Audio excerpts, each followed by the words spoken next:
The people who reproach him for having a lack of empathy are themselves demonstrating an unbelievable lack of empathy. The challenge is not to have empathy for people you like.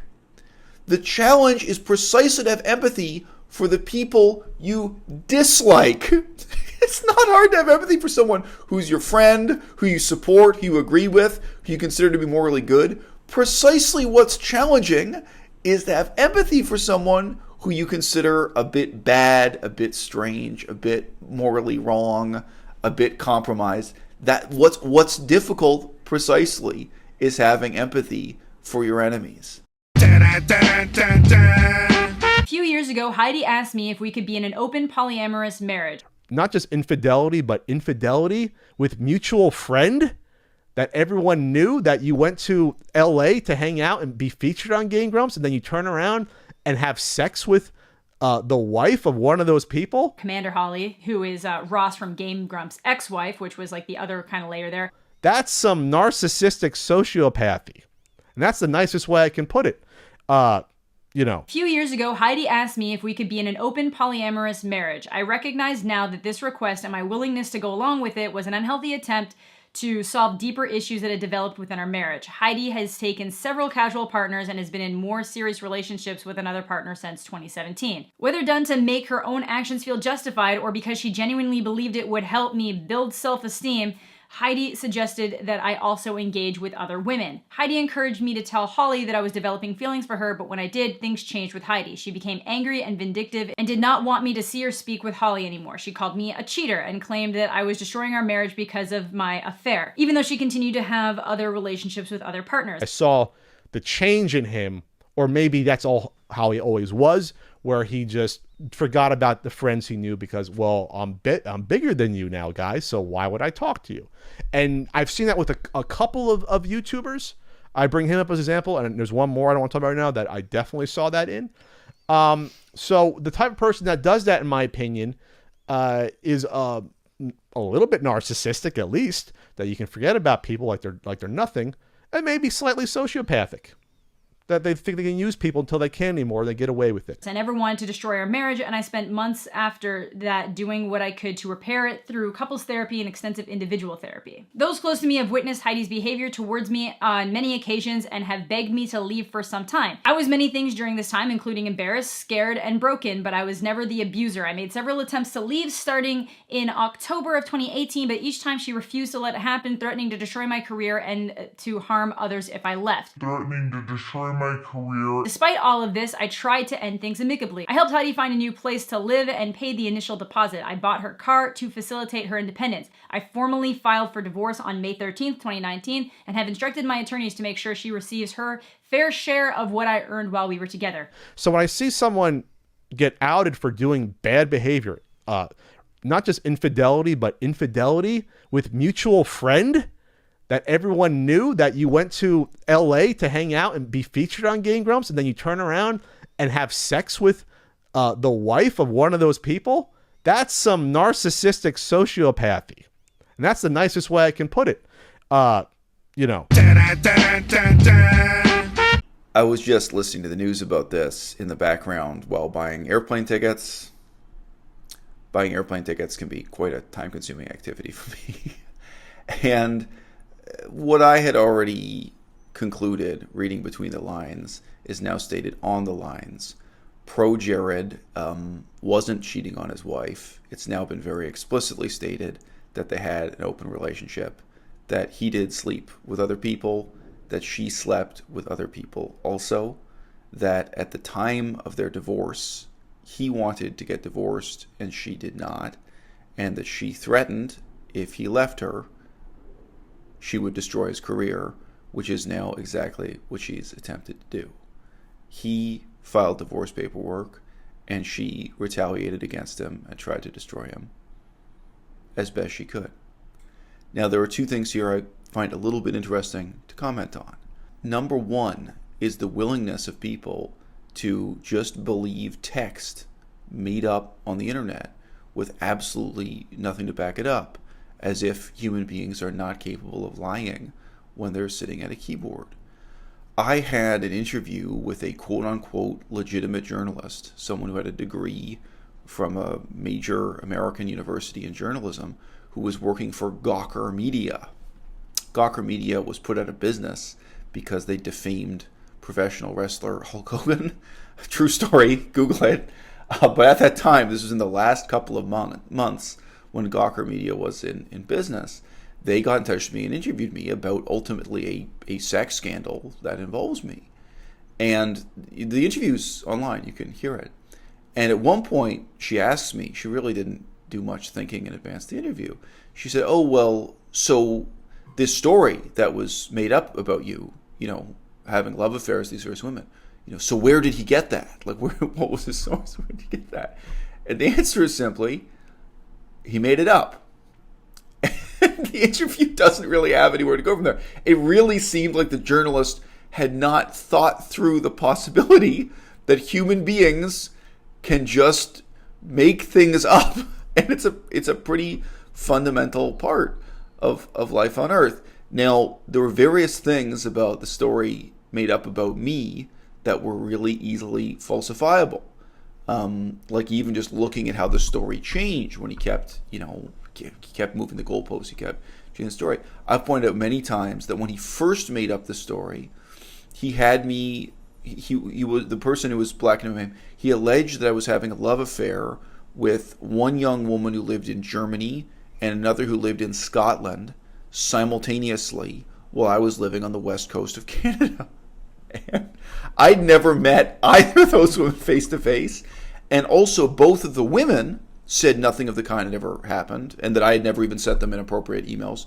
Both of the women denied anything like that happened. So one person made up that story and there were some pretty obvious problems with it. And then, as I recall in order, the next story he made up was that I was just sleeping with a whole bunch of women in Quebec. It wasn't even the number wasn't specified, but that I just had this amazing sex life in Quebec. Quebec is in the eastern part of Canada.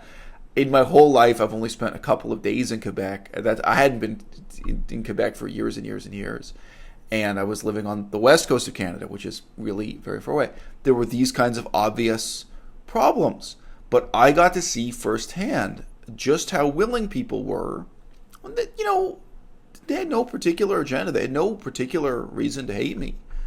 But I got to see at least tens of thousands, probably over 100,000 people who wholeheartedly, believed in this set of lies against me just because they leapt at the chance. They loved to have the opportunity to harshly, morally condemn someone.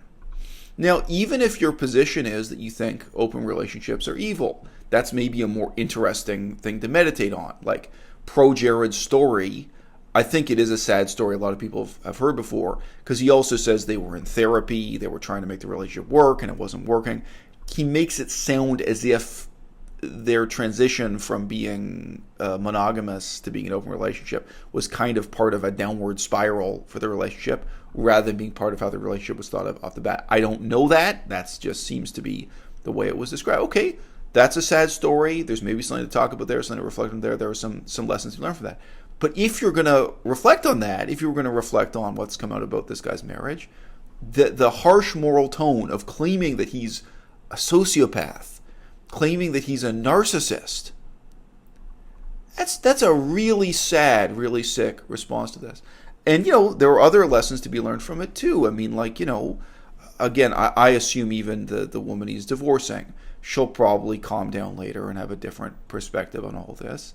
But again, as he tells the story, she threatened to destroy them if he left her or they broke up. And that's what she's proceeded to do.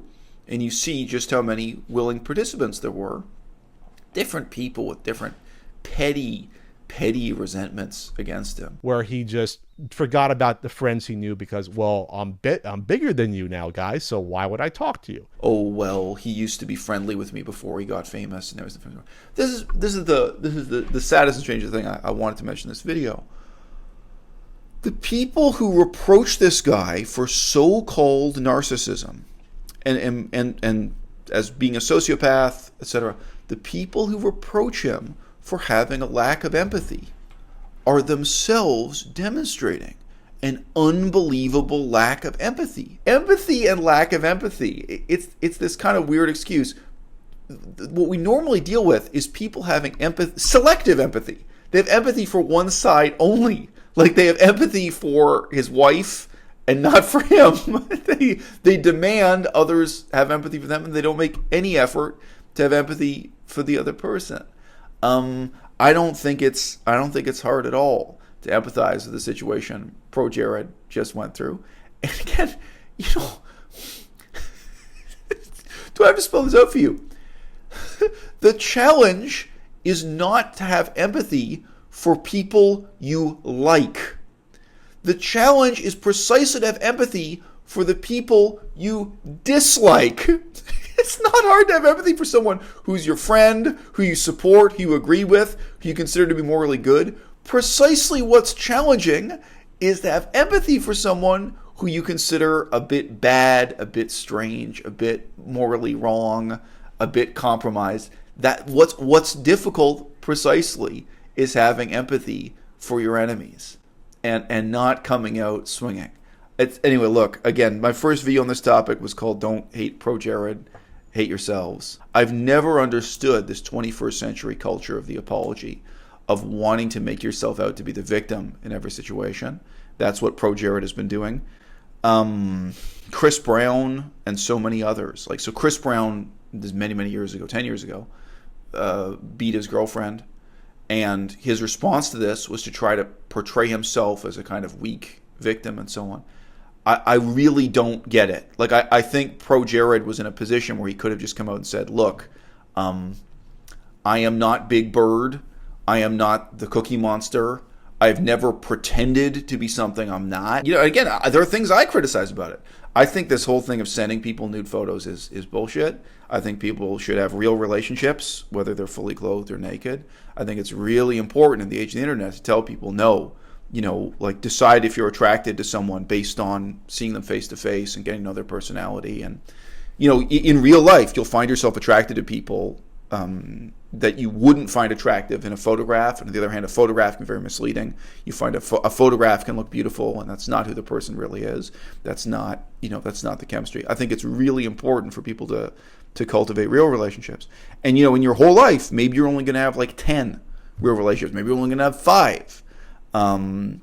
Whereas you can have 1,000 and 10,000. You can start accumulating photographs on your hard drive. But it's fake. I think it's actually really important and worth examining that. So, there are things I disagree with about the guy. But, I hope in the 21st century people will stop trying to cultivate this, harshly condemning thing of holding people to moral standards they never pretended to uphold themselves. And on the other hand, I hope people stop, trying to defend themselves by making themselves out to be, the victim. ProJared, if this is who you are, if you're a freaky dude who likes dressing up as women sometimes, doing cosplay, and this is, and having your open relationship and stuff, just say, look, man, when you tuned into my channel, this is not Sesame Street. I've never been pretending to be something I'm not. So, don't judge me relative to some fantasy you made up about who I'm supposed to be.